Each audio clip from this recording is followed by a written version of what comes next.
Hello students, I am doctor Raju Sharma. हमारा आज का टॉपिक है ज्वार भाटा। सूर्य एवं चंद्रमा की गुरुत्वाकर्षण शक्ति का प्रभाव पृथ्वी के धरातल पर स्थित जल पर पड़ता है। समुद्र का जल दिन में 2 बार उठता है और 2 बार उतरता है। जल के ऊपर उठने को ज्वार और गिरने को भाटा कहते हैं। मरे के अनुसार सूर्य और चंद्रमा की आकर्षण शक्ति के कारण समुद्र तल के नियमित रूप से ऊपर उठने और नीचे गिरने की क्रिया को ज्वार भाटा कहते हैं। ज्वार भाटा के समय नदियों के जलतल में परिवर्तन होता रहता है।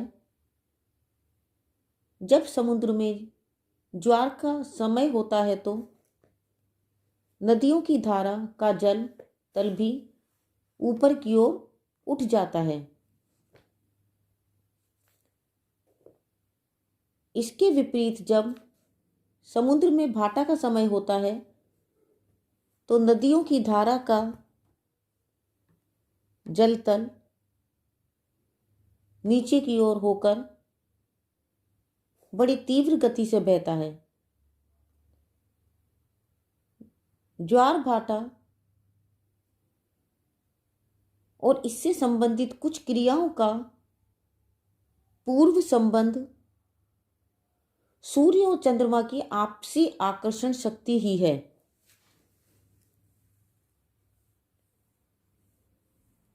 ज्वार को उत्पन्न करने वाली शक्तियों में सूर्य और चंद्रमा की गुरुत्वाकर्षण शक्ति का महत्वपूर्ण स्थान है।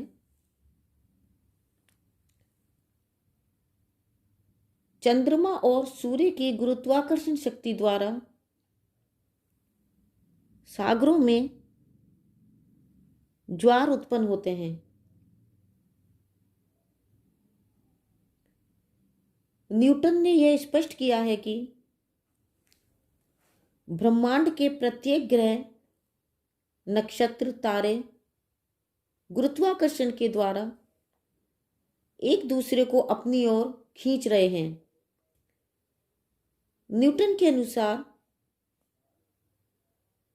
जितना ही बड़ा पिंड होगा उसकी आकर्षण शक्ति उतनी ही अधिक होगी, लेकिन इसके विपरीत जितनी ही दूर वो पिंड स्थित होगा उसकी आकर्षण शक्ति उतनी ही कम होगी। इस प्रकार पृथ्वी पर सूर्य की आकर्षण शक्ति की अपेक्षा चंद्रमा की आकर्षण शक्ति कहीं अधिक है।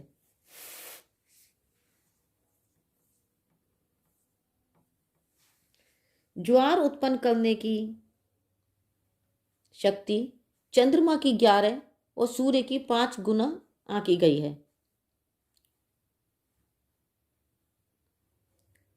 प्रत्येक स्थान पर 2 प्रकार की शक्तियां कार्य करती हैं।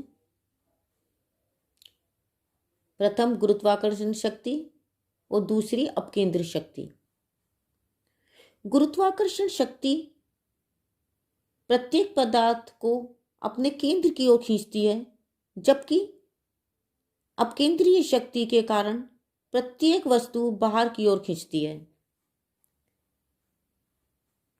इस प्रकार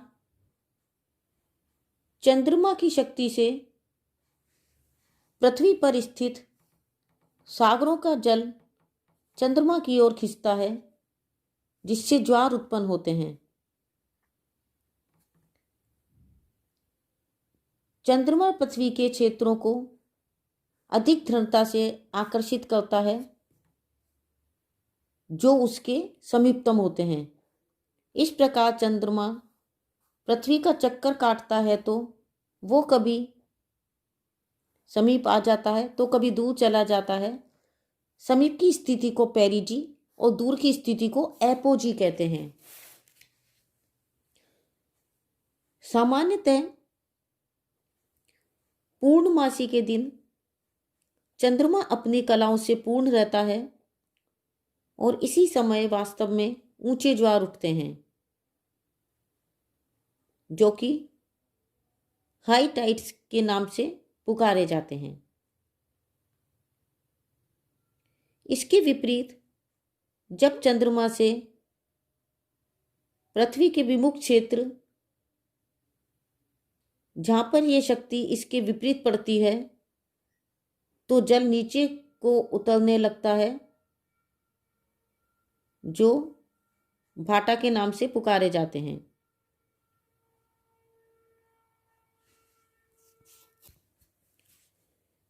समुद्र में ज्वार के उत्पन्न होने का समय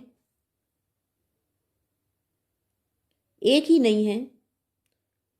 पृथ्वी के भ्रमण एवं गुरुत्वाकर्षण के फलस्वरूप ज्वार के उत्पन्न होने का समय पृथक पृथक स्थानों पर भिन्न भिन्न है। पृथ्वी अपने अक्ष पर पश्चिम से पूर्व की ओर घूमती है और साथ ही साथ चंद्रमा भी पृथ्वी की परिक्रमा करता है। वास्तव में ज्वार भाटे पर पृथ्वी की अक्षीय गति का प्रभाव पड़ता है।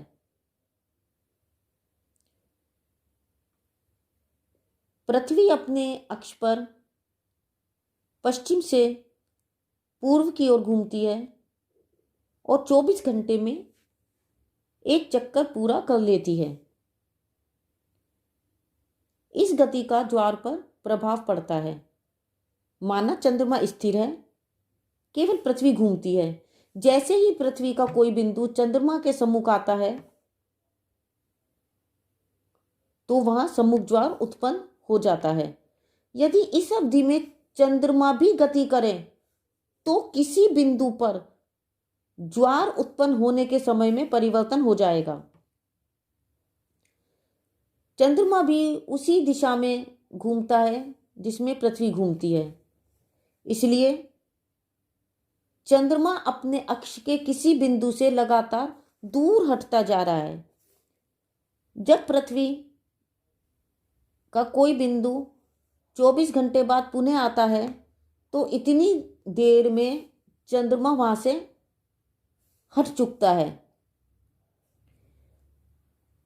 अतः उस बिंदु को पुनः चंद्रमा के सम्मुख आने के लिए 24 घंटे से अधिक का समय लग जाता है।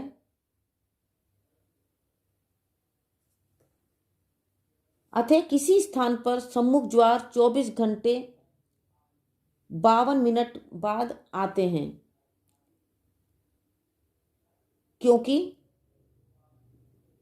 ये जो अधिक समय लगता है 52 मिनट का होता है। यही स्थिति परोक्ष ज्वार की है।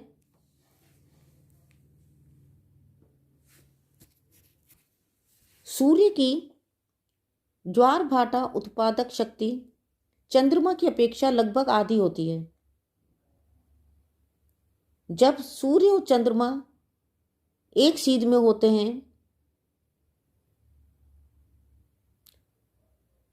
तो उस स्थिति में चंद्रमा और सूर्य दोनों मिलकर पृथ्वी के जल को ऊपर की ओर आकर्षित करते हैं, जिससे बड़ा ऊंचा ज्वार उत्पन्न होता है।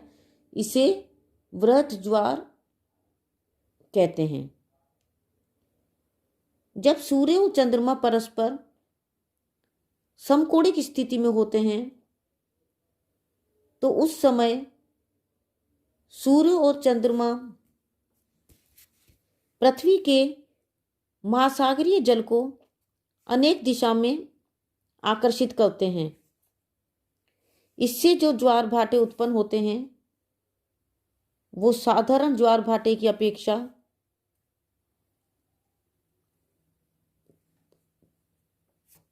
नीचे होते हैं। इन ज्वारों को लघु ज्वार कहते हैं।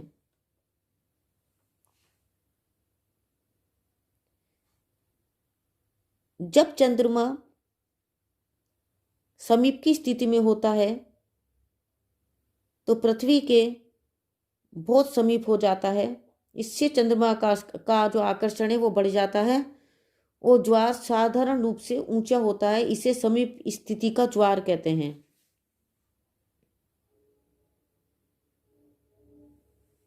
जब चंद्रमा दूर की स्थिति में होता है तो इसकी पृथ्वी से दूरी अधिक होती है। आकर्षण कम होने के कारण जो ज्वार उत्पन्न होता है उसकी ऊंचाई साधारण ज्वार की अपेक्षा कम होती है। इसे दूर की स्थिति का ज्वार कहते हैं।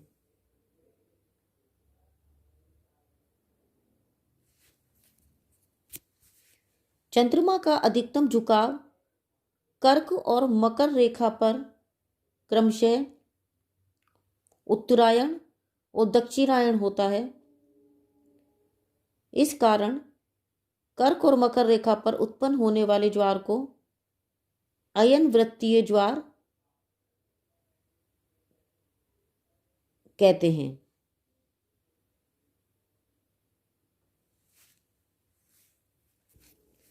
सर आइजैक न्यूटन ने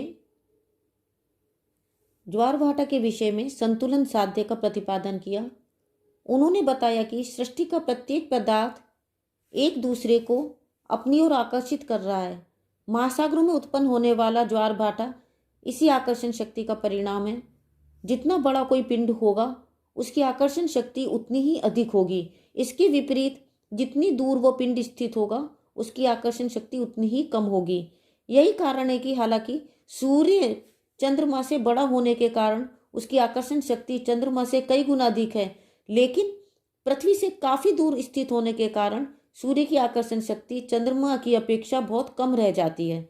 एज अ रिजल्ट ज्वार उत्पन्न करने में चंद्रमा की मेन भूमिका रहती है, जबकि बहुत थोड़ी भूमिका सूर्य की। पूर्णमासी के दिन चंद्रमा अपनी 14 कलाओं से परिपूर्ण होता है। इस समय बड़े ऊंचे ज्वार आते हैं। पृथ्वी का व्यास 12,800 किलोमीटर है, इसलिए धरातल का जो भाग चंद्रमा के सामने पड़ता है वो धरातल के विपरीत भाग की अपेक्षा 12,800 किलोमीटर चंद्रमा के अधिक निकट है। इसलिए चंद्रमा की शक्ति उसके सामने वाले भाग पर अधिक और पृथ्वी के केंद्र और विपरीत भाग पर कम पड़ती है। आकर्षण शक्ति का प्रभाव जल और स्थल पर भिन्न भिन्न होता है। इसलिए जैसे पृथ्वी केवल ठोस होती तो उस पर चंद्रमा के आकर्षण का प्रभाव बहुत कम दिखाई देता, लेकिन ऐसा नहीं है। पृथ्वी के 71% भाग में जल है। इस जलीय भाग पर चंद्रमा का बहुत अधिक प्रभाव पड़ता है। जो भाग चंद्रमा के सामने पड़ते हैं उस भाग का जल चंद्रमा की आकर्षण शक्ति के कारण चंद्रमा के ठीक नीचे सिमटकर ऊपर उठ जाता है। पृथ्वी का जो भाग चंद्रमा के विपरीत होता है वहां भी जल कुछ ऊपर उठ जाता है, लेकिन यह जल उठने का दूसरा कारण है। चंद्रमा का आकर्षण केंद्र पर कम और विपरीत भाग पर नितांत ही कम होता है, इसलिए विपरीत भाग का जल उस प्रभाव से बहुत ही कम प्रभावित रहता है। चंद्रमा की आकर्षण शक्ति के कारण पूरी पृथ्वी चंद्रमा की ओर खिंच जाती है। इससे विपरीत भाग की ओर जल और स्थल के बीच कुछ अंतर पड़ जाता है। इस अंतर को भरने के लिए चारों ओर का जल एकत्रित होता है, जिससे समुद्र जल की सामान्य सतह ऊपर उठ जाती है।